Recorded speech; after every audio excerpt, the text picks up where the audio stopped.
Buenas tardes. My name is Edgar Palacios. I'm the founder of Revolución Educativa, an organization created to build a sustained collective power within the Latino community around issues of education.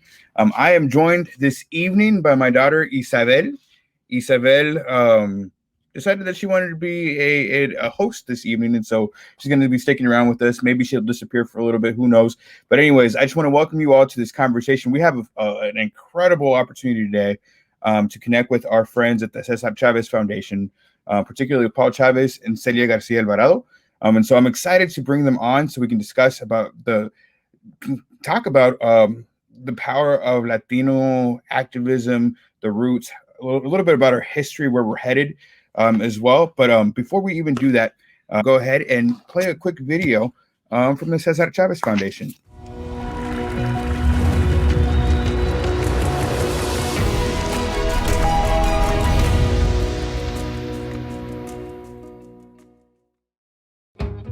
The year was 1962.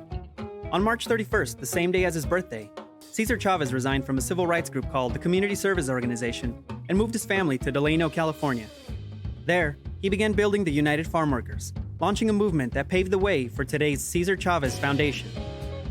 Cesar's vision was simple: a workers' union that would help people overcome their burdens of poverty, discrimination, and powerlessness they suffered at their work and in their communities.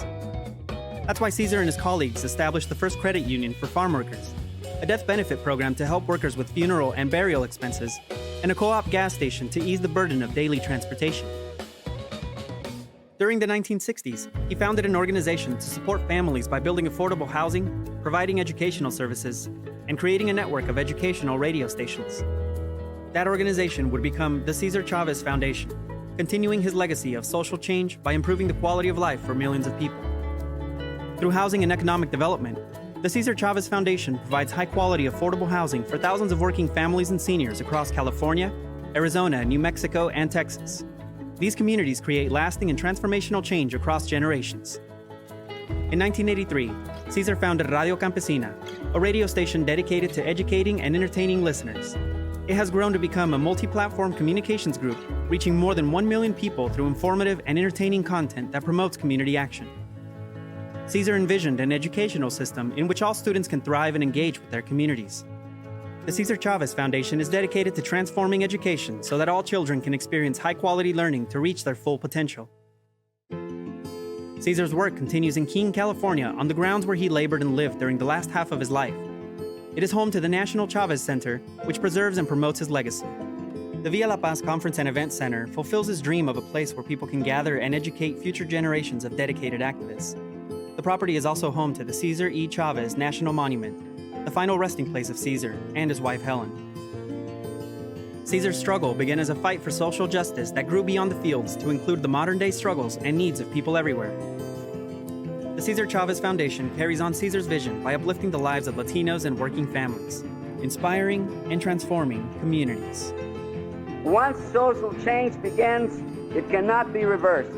You cannot uneducate the person who has learned to read. You cannot humiliate the person who feels pride. You cannot oppress the people who are not afraid anymore.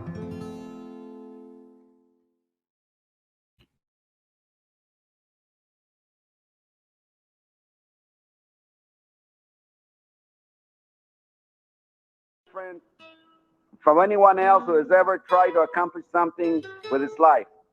My motivation comes from my personal life, from watching what my mother and father went through when I was growing up. That dream, that vision grew from my own experience with racism, with hope, with a desire to be treated fairly and to see my people treated as human beings and not as chattel. In 1962, my father began working with the poorest of this nation's poor. His work continues today through the ongoing work of the Cesar Chavez Foundation. Tens of thousands of hardworking men and women, children and seniors live and thrive in our affordable housing communities throughout the Southwest. Our standards-based, rigorous academic programs, coupled with our enrichment programs that educate the heart, prepare thousands of students from over 50 school districts to meet tomorrow's challenges. Through the airwaves, Radio Campesina entertains and educates over 500,000 daily listeners. But our work doesn't stop there. Our call to action strengthens and improves our communities. At the National Chavez Center, activists and leaders can come and receive training and preparation so that they can go back to their communities and be agents of social change. Damas y caballeros, qué rollo, muy buenos días. Esto es Campesino y nomás con su compa el Alacrán en la estación fundada por Cesar Chavez Racilla. You know, when I talked to Cesar Chavez about Radio Campesina, he described it perfectly. A Spanish-speaking station that really caters to the new arrivals. Cesar would go out to different radio stations, buy airtime from the radio stations, and he would say, you know, we're always getting these bad times early in the morning or after midnight on the station. So he goes, I wonder what it would be like to own our own radio station. I wonder what it would be like to have our own voice on the airwaves. And that's where Radio Campesina was created.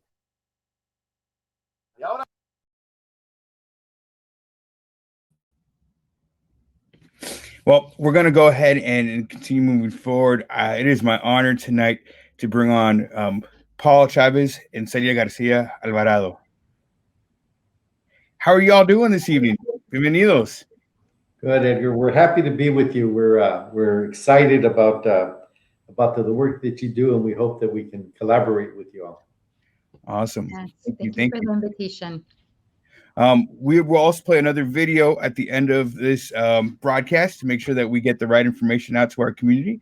But before we even do that, I would just love to learn a little bit more about both of you. So, Paul, tell us a little bit more about your history. Well, you know, I'm one of the 8 children of Cesar and Helen Chavez, and you know, I grew up in the farm workers movement. You know, this is the life that we've known. It's the only life that we know, I should say. And you know, we learned at an early age that things in our household were a little bit different than a lot of our friends. We learned at an early age that we would need to share my father with other people that were looking for his attention and his support. And so we grew up in that environment where we were able to witness a lot of history that was being made. You know, we had the benefit of meeting a lot of famous people, but more importantly, for me, I was able to engage with the folks that my father dedicated his life to, and so it's been a fulfilling life, rewarding life. You know, the last about 30 years, I've focused on the work of the Cesar Chavez Foundation, which is it's a 501c3 that's dedicated to addressing needs that working people have outside the workplace. My father believed, he understood that workers just aren't workers, that after a long, hard day's work in the fields or in the factories, that people go home to whole different sets of problems. The lack of affordable housing, quality educational opportunities for our children, access to fair consumer credit, and a whole list of issues. And so the Cesar Chavez Foundation is the part of the farm worker movement that addresses those needs in the community. Mm-hmm. Celia, why don't you share a little bit more about who you are as well? Yeah. Well, again, thank you for the opportunity to join you this evening. I grew up in South Los Angeles, previously known as South Central Los Angeles. And so I'm the daughter of Mexican immigrant parents who came here, you know, for opportunity, right? I think that's kind of a story that kind of resonates across a lot of immigrant families. And so I think the irony is that we ended up in South Central Los Angeles, right? Just given the opportunities and resources that are there. But at a young age, I would say that maybe 11, 12, I actually knew that I wanted to be in education because I had the opportunity to go to an all-girl private school that was very different than my home school. And so as a young child, my mom would drive myself and spend about maybe 3 hours in the car every day. And so I always tell folks that I developed a very healthy anger in that commute, because I often question why first of all, why do I have to drive so far, right? And second of all, it was just really, I was really curious about how resources and opportunity was structured, right? They were structured in very curious ways. And at that level, or at that age, I didn't know the language around, inequity, but I knew something was wrong, right? Because I had to travel so far to get an excellent education, while my friends, my family were just on a very different kind of trajectory. But I think that experience for me really cemented why I needed to be in education. And so I knew, back then that that's what I wanted to do. And so I did become a teacher. I worked for LA Unified, and then I've worked for a couple of nonprofits after that, really in the area of instruction, developing and coaching teachers, leading teams. And so now I'm here and I have the privilege of leading all of our education efforts for the Education Fund. It's so important. So for information for folks joining us this evening, Revolución Educativa is a 501c4 organization that's focused on building power around issues of education, but it's the sister organization of the Latinx Education Collaborative, where we're focusing on increasing the number of Latino teachers in K-12. And so we understand that when our students see themselves reflected in the teachers that serve them, they have better educational outcomes, have better educational experiences. And so we also know that we're building on the shoulders of giants. And so I really appreciate the work that you both are doing to continue in this movement.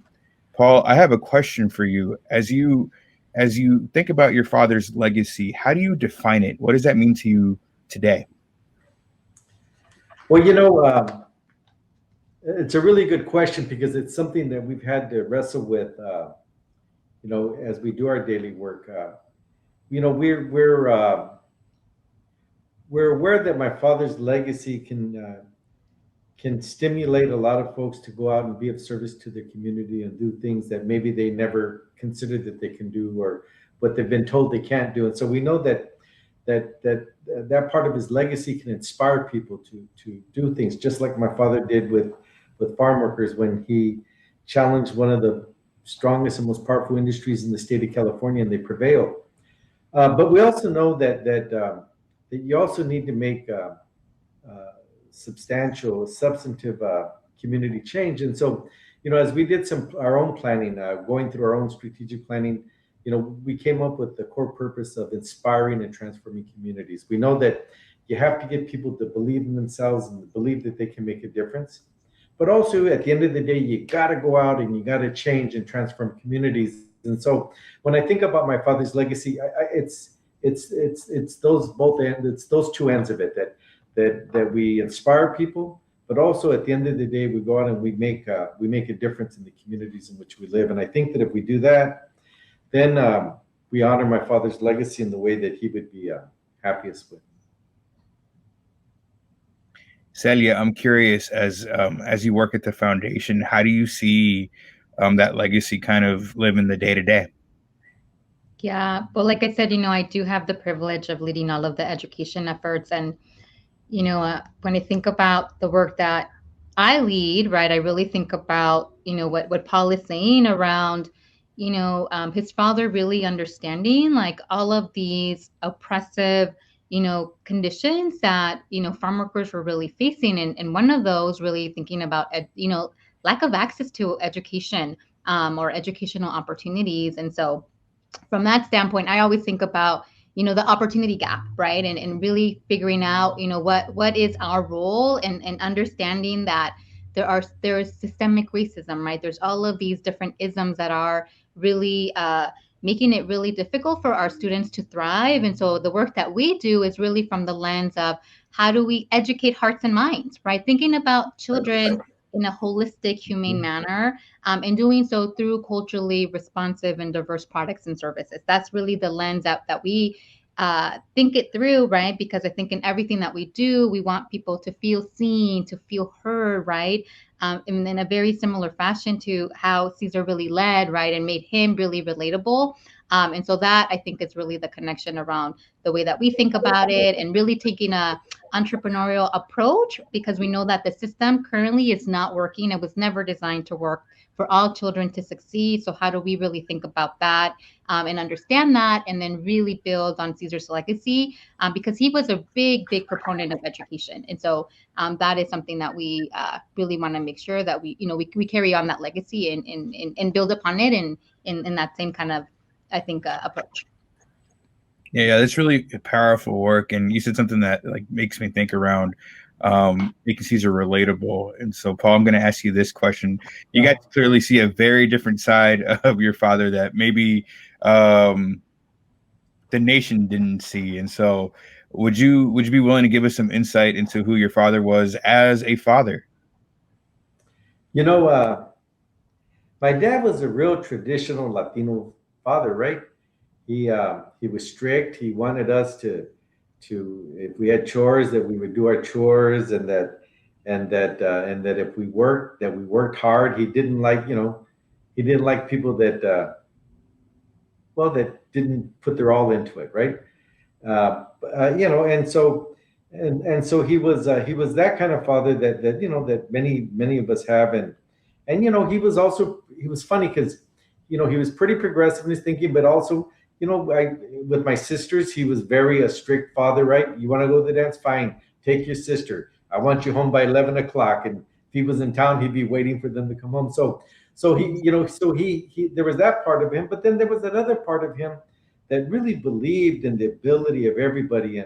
And I experienced it firsthand in my own interaction with him, where throughout my working years with him, he always challenged me to do more than what I thought he could do. And I've been telling people that at first, I thought it was just the love that a father has for a child. But, in these years that since his passing, we've gone to many communities across the nation, and I've met a lot of folks who have talked about how he impacted them.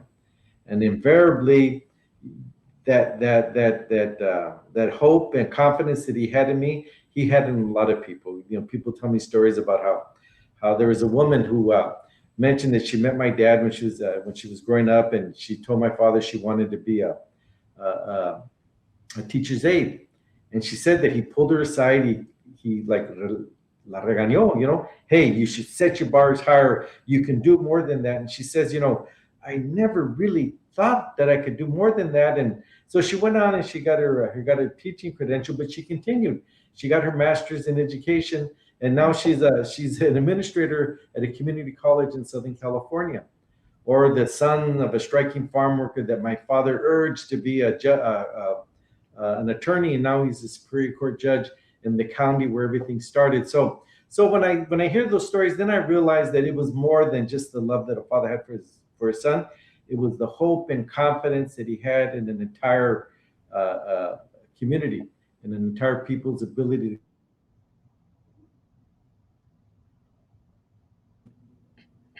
I think Paul paused just for a little bit there.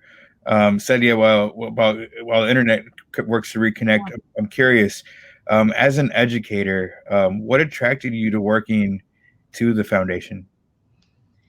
I mean, I think first and foremost, right, who the founder was, Cesar himself. And I think that ultimately I knew that wherever I wanted to go and really kind of live out, my hope and dreams for myself, I just wanted to really believe in the mission of the organization and believe in the leadership. And I think, and also really think about, the core values that drive, people to really, work towards achieving that mission and vision. And for me, the foundation is kind of checks all of those boxes, right? Where I really could see myself, first of all, like jumping out of bed and not have it feel like it's a job. It's actually more than a job, right? To me, it's a calling. It's like really like the purpose behind why I make the choices that I make, right? And being able to do the work that I do. So yeah, for me, all of those kind of boxes were checked off. And then we kind of laugh about this, but we have a big goal in our education fund to drive towards impacting 1 million learners by 2028, which is a tall order, right? And Paul sometimes jokes that I think a person can look at that and be like, "What? I don't think so. Not for me." But when I heard about, first of all, like saw the number and understood the why, that was so compelling. It was really compelling. It was bold. And I just said to myself, like, I have to really, let me just interview and like see where this goes. But it just, to me, that was just such an important statement around wanting to double down and also really, see education as a civil rights issue. So that to me is really what, compelled me to join. One of the things that I think is really powerful of the work that the foundation is doing is, one, really talking about our history, right?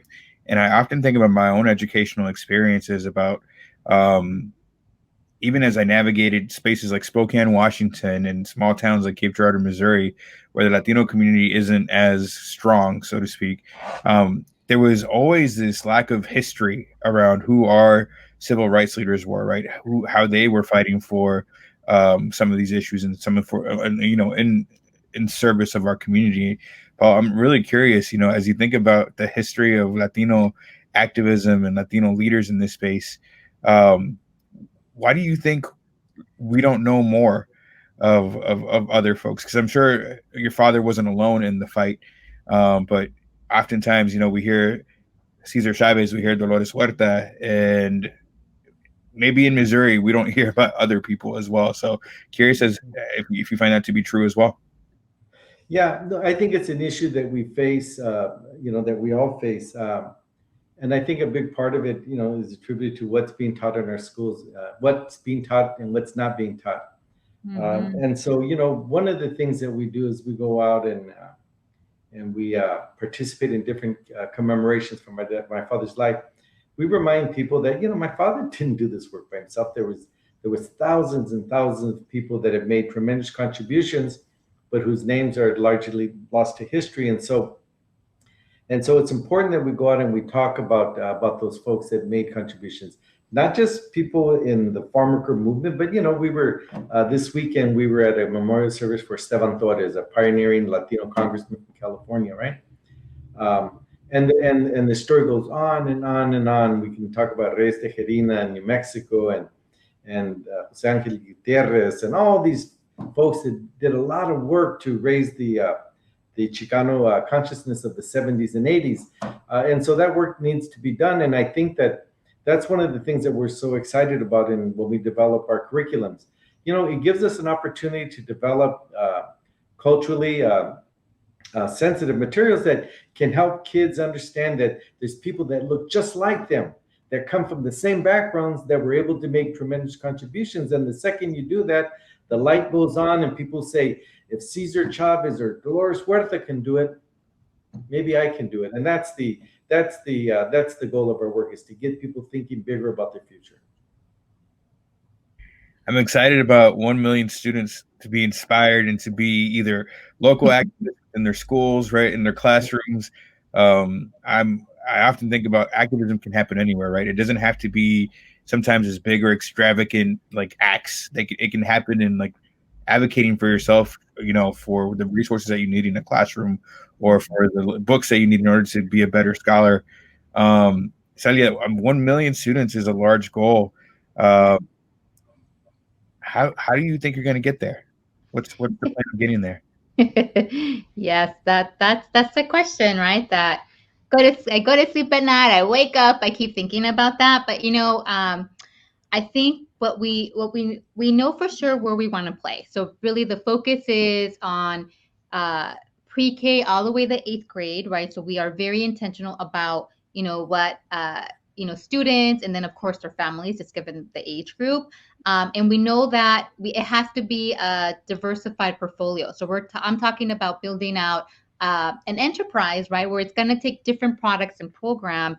And the way that we think about it right now is that, we're in the world of like piloting ideas and then figuring out, is there a pathway right now to hit at least 100,000, right? So if I kind of do the math and I backwards plan from 1 million, then I'm like, okay, I have to figure out a pathway for 10 different, products or services. And right now, we are building out, and I'm really excited to share this, but we are in the space of building out curricula, right? So really thinking about culturally responsive curriculum. And here, our first unit is in connection to Cesar Chavez himself, and it's an argumentative, project-based curriculum, which is really actually driving a lot of interest and I think demand, right? So if we think about that and think about, okay, how can we bring that to as many students as possible? We know that we want to be not only, of course, in agricultural communities, but we actually want to make sure that this comes out to urban areas as well, right? So the way that we think about it is, how do we build partnerships? How do we build, intentional coalitions with folks to be able to get our products out there, in order for it to really be meeting the needs, right, of kids that we actually really, I think, innovate for. Like, those are our end users. And so I try to, in my head, try to chunk it, right? And I think it's maybe not so hard, but I have a wonderful team. I have an innovation team, and we're working on different ideas, right? And we bring in Paul when we need to, like, get his feedback and even get a little bit of, like, our confidence going, and just kind of, channel our si se puede attitude when we need to. But, I think that, folks are really open to working with us, which I think is, I think such an important, I think, kind of ingredient in our work. And so that has been really refreshing and very welcomed. And so I'm very confident that I think that we can get there. I love that. I'm inspired by this. I think that this is such a great opportunity for our community, and I'm so glad to see it, right? Particularly when we're entering some spaces across the country where we're talking about critical race theory and other kind of, social emotional learning, and a backlash to some of those topics. But again, important for us to see our history, right? Important for us to see ourselves reflected in the curricula and in these ways. Paul, I'm curious. I've heard it called the racial reckoning, right, through the pandemic and whatnot. Do you think your father would have been proud of the progress that has been made, or do you think that he would have been disappointed by what's still happening in our country today? I had conversations about that with him, before his passing, and I was impatient and I felt things weren't happening fast enough, and he would remind me that that our work, like also, it's over the long haul. It doesn't happen one day to the next. It happens so long as you show up to work every day and you continue the struggle. And so, yeah, there's been a lot of progress. I mean, I look at my father's life. He served his country, went to the Navy, and when he came home on leave, he took my mom on a date to the Delano Theater, and they had the audacity to sit in the center section of the Delano Theater. It was reserved for white people. Mexicanos and Filipinos and blacks were supposed to sit on the sides. But he's wearing his uniform, and he's thinking, how can this be? I'm out serving my country, yet I can't sit here. And so he ended up being arrested. But he was like a lot of those other servicemen that came back after they served their country, and began to question, why were our kids going to segregated schools? The case there in Westminster in Orange County, right? Why do we live on the other side of the tracks, and why do we? And so they began to question all those issues. And so, from his lifetime, there was a tremendous change. I mean, a lot has happened. We take a look at the gains that farm workers have won, and they're meaningful. They have workman's compensation, they have water, and they have bathroom breaks and those basic necessities. But he would be the first to say there's a lot of work to be done. So while he would be pleased with what's happened, he would be the first one to say that nos queda mucho para hacer. And I think that that's how we need to pace ourselves in the movement. He would remind us that our La Causa, our work, isn't like a baseball game where after 9 innings, whoever has the most runs wins and the other loses. It's not a political campaign where on election day, whoever has the most wins and the other loses. That in La Causa, you only lose when you stop fighting. You only lose when you give up. You only lose when you quit. And so that was how he paced himself. He knew that so long as you're struggling and you're fighting, and you have groups like Revolución Educativa, then we're winning this fight. I had to take a second just to take that in. And often the struggle is a struggle, right? There's a lot of people out here who don't see the need for the activism or the voices that we want to offer. Don't see the the need for our Latino parents to get engaged in any shape, way, or form. But what you just said is really powerful, which is like the fight ends when we give up, or like if we continue to subsist and to struggle and to do the work, it continues. And I think that is a very part of it feels relief, right? Like in showing up, we're doing the work. And that's just I appreciate you saying that. Well, the thing is, it's empowering, right? Yeah. And when you look at it from that point of view, then you see that the ability to change our community doesn't come from the outside. It's a responsibility and it's a duty that falls on our lap. And then what I've seen is that working people, farm workers, immigrants, we all want a better life for our children. It's amazing what people have done. They left their home countries to come here seeking a better future. And so if there's one thing that that immigrants and farm workers and working people know how to do is they know how to aguantar, they know how to work, they know how to stick with it. And then it's within our power to go out and make a change. So many questions that I have, but I can't formulate them just yet. Celia, as you do this work, like what is your vision for what's possible here for our community? What drives you to work every day?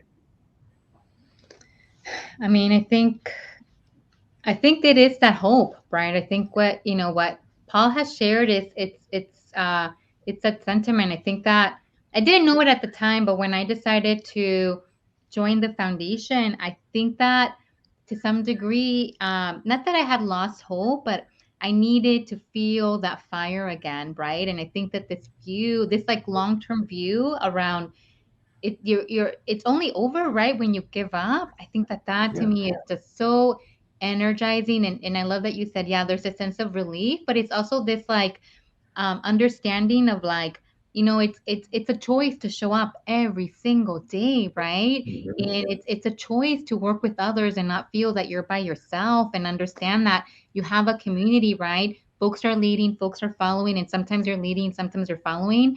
But that I think is so important. And I think that my experience in other organizations hasn't always been the same. Like I always haven't felt valued, right? Maybe because it was something cultural, something in the way that I was brought up. But here, I think it's actually very different. And so I personally feel very valued, and my experience as a young child is really the driving force around like why I really do not want more children to be growing up, right, facing barriers that I had to face, right? And so if I can do that, if I can work towards that, I think then in a lot of ways, I feel a lot of satisfaction, and it really, I think, continues to just add more, fuel to what I like to think of is like a fire, right? In me, and I'm not alone in doing this kind of work. You said your childhood experiences drive your work, and I want to acknowledge something too. I tell this story often. I think it drives my work. I was born in Miami, Florida. My parents are immigrants from Nicaragua. And so they came to this country in 81, and then I surprised them a couple of years later. They didn't think they would have another kid, and here I show up. My mom was an educator in Nicaragua, and when she came to this country, she wanted to teach. And so she started all over again, right? My dad was an accountant in Nicaragua, and when he came to this country, he became a warehouse worker, right? He became somebody like, a handyman, so to speak, in certain times. Like he did the odd jobs. My mom could go to school and continue to learn and to advance. And I remember she graduated from the University of Miami eventually, with the PhD in Spanish literature, and her first teaching job was in Spokane, Washington. And so we drove 3,000 miles away from Miami, Florida, to Spokane. I was flabbergasted because in Miami, I grew up in a world where like being Latino, being Hispanic, we're in the majority. So like this was our country. This is like our, you speak Spanish, nobody like bats an eye. The conversation happens. The food's from all over the world. And then what I did not expect is leaving maybe Broward County, going into like Okeechobee and I was like, what is this? This is not an America that I knew, right? Right. But I'm reminded of my first day going into Linwood Elementary School in Spokane, Washington. I was nervous, I was scared, but I had showered, I'd put on some cologne, and I was kind of excited to meet new friends. And the first interaction that I had that morning was with a young girl named Lindsay, and Lindsay looked at me and said, "I don't want to sit next to a dirty Mexican."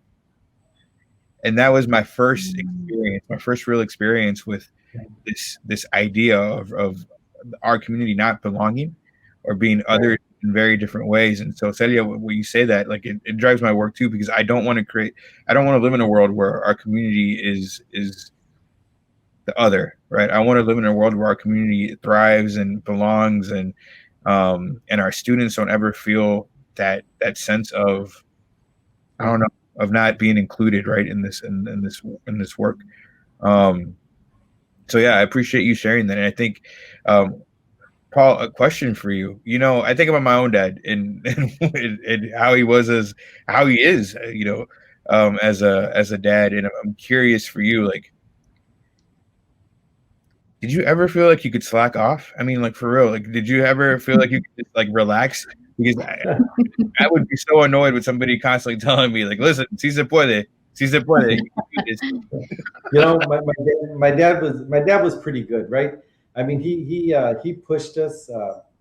He pushed us hard, but he also knew when it was time to uplift us and to reassure us, and and so he was good like that. Life isn't just about it's about pushing people forward. It's about bringing people along with you, and so he was good about that. I think about some of the times in the work that we did, and he wasn't the man to give a whole lot of praise. He was kind of short on that, right? Because he expected people to work hard around him. But the biggest praise came when he gave you more responsibility to carry a bigger load. And so it's kind of funny because you end up doing more work, but also you have a sense that you're coming into your own and that you're being entrusted with work of la causa, and so that was always reassuring. So yeah, it was kind of an interesting thing. During Easter and Christmas, it was always nice because he was dad and he was tata to the kids, right? And so that always made it a little bit easier. But but when you worked with him, he really did expect a lot from people, and I think especially with young Latinos and Latinas, because I think that they've been told for so many years that they weren't worth a lot. And I think that he wanted to make it a point that he was gonna, if he was gonna make a mistake, it was gonna be in pushing people too hard, because he really believed at the end of the day that what we lacked wasn't brains, what we lacked was opportunity, and his job then was to go out and give people opportunities to contribute to his work. Wow, that's another gem right there. What we like is not brains, it's opportunity. I think you also we were talking about representation. You mentioned Westminster, and I think it's really fascinating. So we're in Kansas City, Missouri. We are a couple hours east of Topeka, where Brown Board of Education took place. And I find it fascinating that we hear a lot about Brown, right? We hear a lot about Brown versus Board and the impact on our educational system, whatnot. But it was based on the precedent that Mendes versus Westminster made. And, it was a really, I think for me, a powerful moment for like this idea around Black and Brown coalition building, right? Like, had it not been for Mendes, we wouldn't have had Brown versus Board. And so this idea of how we must work together in the struggle is powerful. Celia, I'm curious, as you continue to build out, you said 1 million students, right? And I assume it's not just 1 million Latino students. It's 1 million students regardless of their race, ethnicity, and whatnot. That's correct.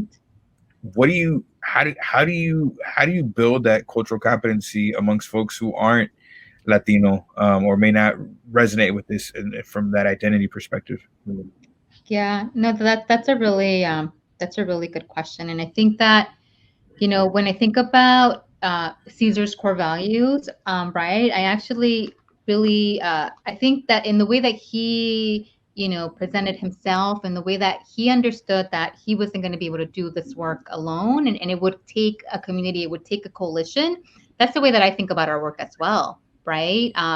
How do we, because I think that our mission is actually very complementary to a lot of organizations that are doing really important work. And so I think that my job is to figure out, like, what are those synergies, right? Understand that we can't be good at everything, right? And that we definitely have a wheelhouse and we have some strengths, but other folks do too. So how do I think about, building those bridges with other organizations, with other people that have those same affinities, right? And work toward what I like to really think about. It's actually a common vision for all children, right? So that's the way that I personally think about and look at, what history has taught us, particularly from this particular kind of, standpoint. And so diversity and inclusion is so important for us. And I just think that there is no path forward if you actually don't see as that being part of the journey forward. I appreciate that. I think oftentimes there's this narrative, right, of this idea of crabs in a barrel, that we all are fighting for small pieces of the pie. It's also a good reminder that, like, there's abundance there, right? There's more than enough for everybody, particularly if we learn how to work together and learn how to align our struggle in ways. I'm gonna pivot just a little bit, Paul, and feel free to say, no, Edgar, I don't want to answer this question, but I think about the importance of family in our community. And, I'm curious, I have a phenomenal wife, Laura Palacios, who, like, completely, like, pushes me and, like, you just make sure that I'm always, she's the si se puede person in my life of pushing me and maybe pushing me a little too hard sometimes. Don't tell her I said that.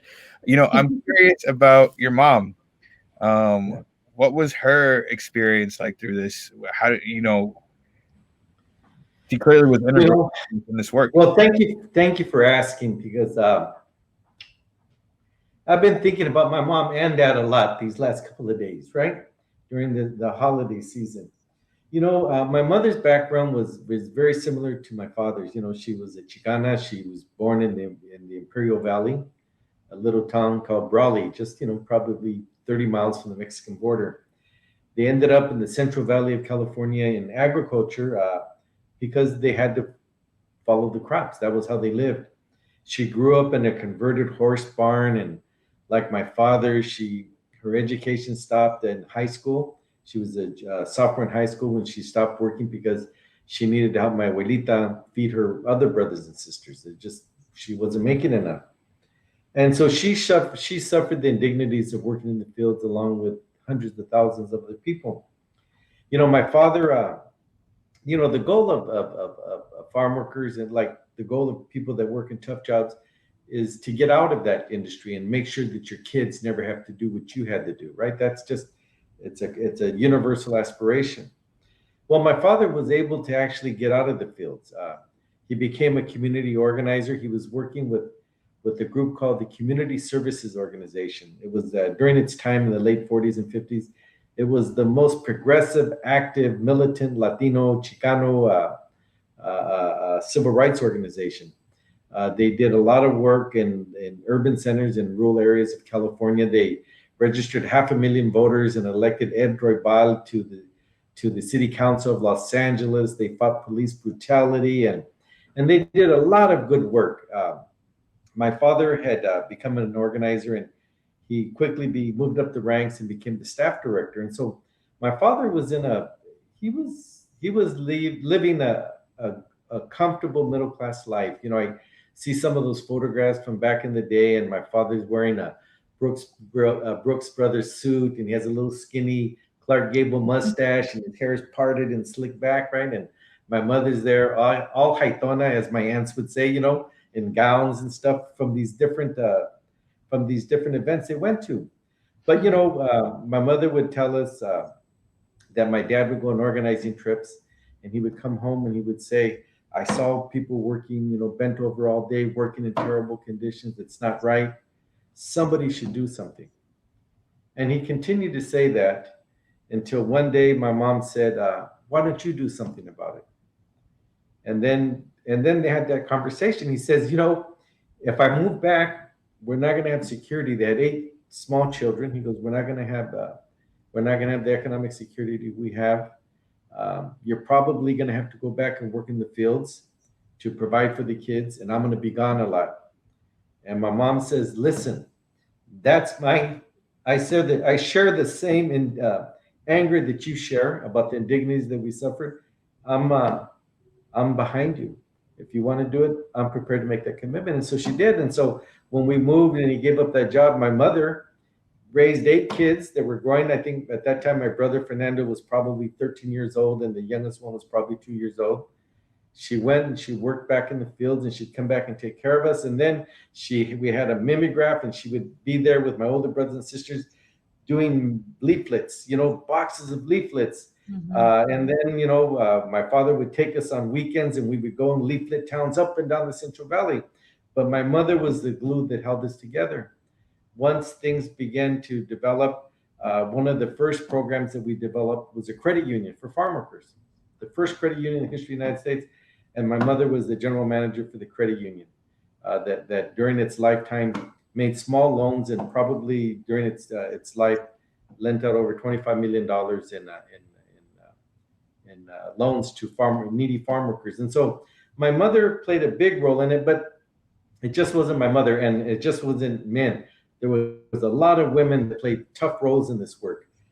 People like Dolores Huerta, of course, but people like Fina Hernandez and Esther Uranday and Jessica Gouveia, and just a whole slew of tough women that lived that same experience and were just as angry about conditions and dedicated their lives to making a difference. So it's important that we remember them and their contributions.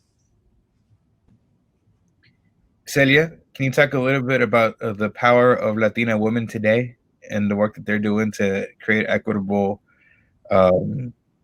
equity within our communities?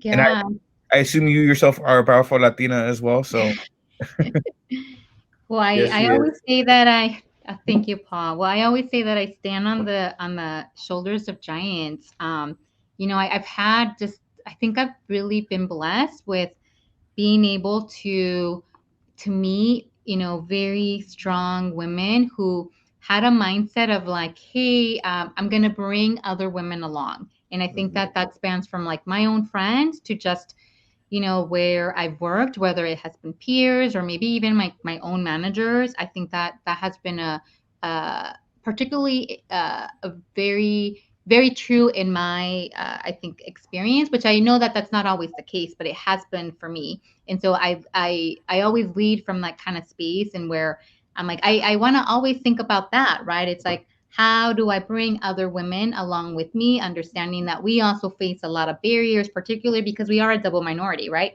Not only as a Latina, but also as a woman. And so I think that is something that I am very always intentional about thinking about.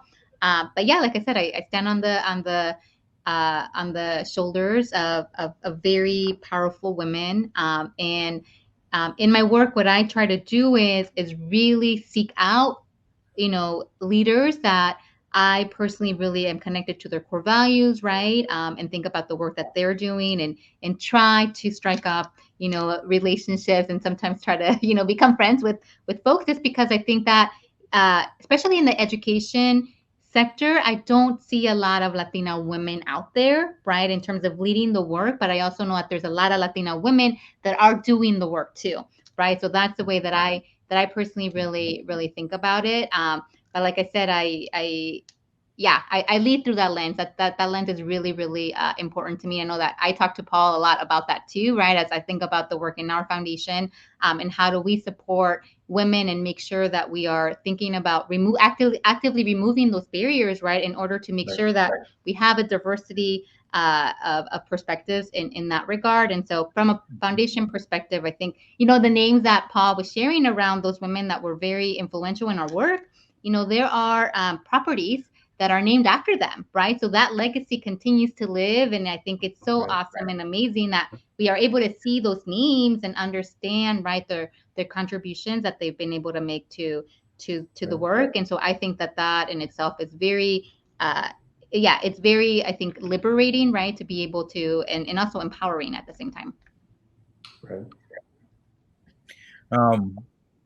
I really have enjoyed this conversation. We are nearing our time together, but before we exit this space, I do want to make sure that we play the video foundation. And so, Ivan, if you're back there, go ahead and cue it up for us so we can learn a little bit more about the work that's currently happening at the Cesar Chavez Foundation.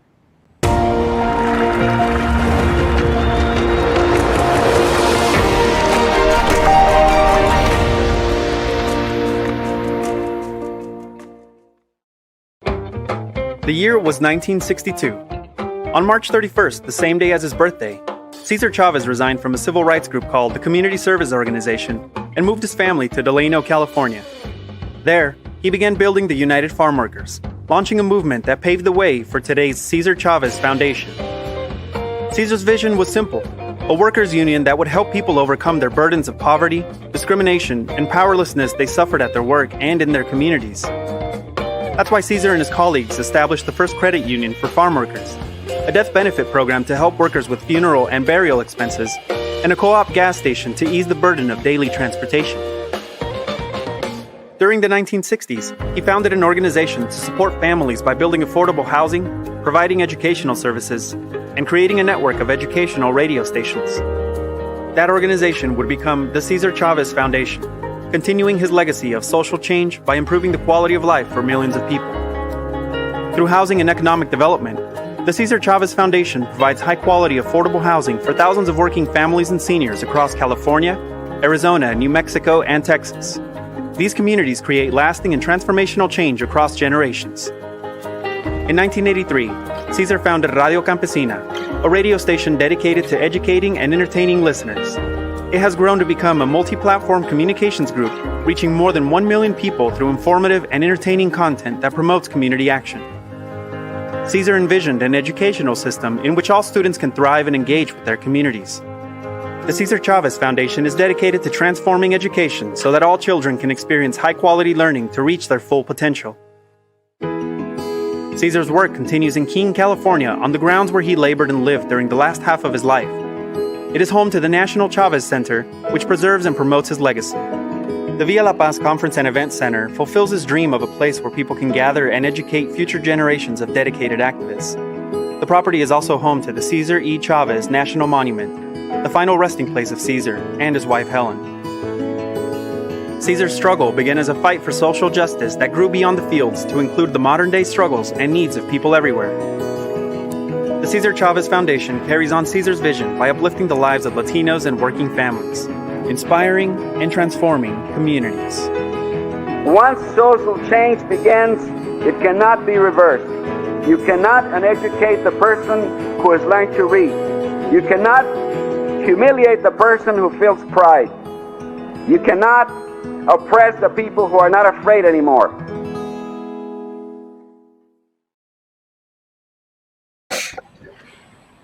What a powerful video. What a powerful video. I'm so, again, humbled by being in your presence and talking about this work. As we exit the conversation, I'm going to ask a future thinking question. So I'm going to start with Celia. Celia, what is your hope for the Latino community? Well, my hope, and I think I'll make this pretty short and sweet, is that, you know, in my lifetime, that we just stop talking about the challenges that we're facing now, right? That I actually want to see that we are able to make change, and that change is led by the people that are most impacted. So I want to see this at the forefront, making that change in, you know, disrupting systems of oppression, particularly in the area of education, that we are at the table and that we're making decisions and in designing, right, with our children, right, at the forefront and in our hearts. Paul, I'll ask you the same question. What hope do you have for our community? You know, my hope is that our children will assume their rightful place in the communities in which we live and we make prosperous, and that they'll become leaders, and they'll participate in the civic and social and political affairs of our communities. My dad always said that the fight's never about lettuce or grapes. It's always about people. And in thinking about the future, it's got to be about the role that our children and our families play in the societies in which we live and work. It's never about lettuce or grapes. It's about people. Well, I want to thank you both for joining us today, this evening, and joining us in conversation. Some takeaways for me, really, around this idea: if you don't give up, the fight continues. That is such a great mantra to wake up to every day, right? Because it is absolutely a choice. You can choose not to work, right? You can choose not to struggle in certain ways, but you can choose to like show up and be present and fight, and that's a really powerful takeaway. Thank you again for both of you and for being here with us and doing what you do. Any final takeaways? Anything that you want to add that we may have not covered? A funny quote, a joke that you'd like. Paul, I heard you guys making jokes, Paul, so I don't know if you can share one with the community or not. Actually, I'm not any good at jokes. That's why I'm always asking people to share. No, I want to thank you for inviting us to be with you this discussion, and also I want to congratulate you on the work that you're doing. I know that the fight for social justice can be hard. And sometimes, we can ask ourselves, why am I doing this? But the fact that you and the folks that you work with have chosen to step up and address this educational equity issue is something that's important. My dad would say that you're doing God's work. And so we want to congratulate you on the good work that you're doing, and ánimo. There's a lot of work to be done. I appreciate that so much. You have no idea. Well, thank you, Celia. Thank you, Paul. Thank you to our community for joining us this evening. This has been quite a treat, but we look forward to seeing you at one of our next events coming up. Again, I'm Edgar Palacios with Revolución Educativa, working on building collective sustained power within the Latino community around issues of education. Thank you both, and have a great evening. Thank you. Thank you. Bye.